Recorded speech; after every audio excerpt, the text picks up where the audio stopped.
Kailangan natin muna siyang iba-brown yung kanyang balat bago i-dip siya. I-dip natin ito mamaya guys sa oven. Kailangan muna natin ipa-brown yung kanyang balat.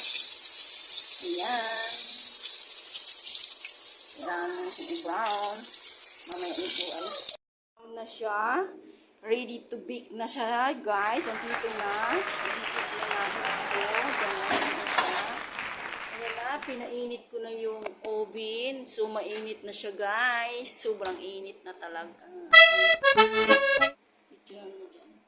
Ilalagay na natin guys. Mainit. Ayan.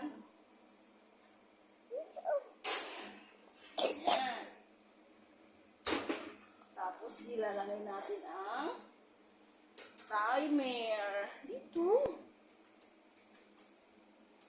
Yan. Ang timer guys. Nasa kuan siya. Mashed potato.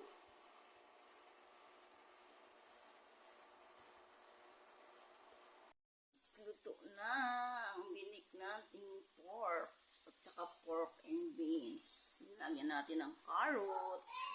Guys, hiwaan ko na siya. Yun ang kanyang laman. Tsaka yan, maghihiwa na tayo. Tuloy-tuloy na ang paghiwa natin. Ayan, may carrots.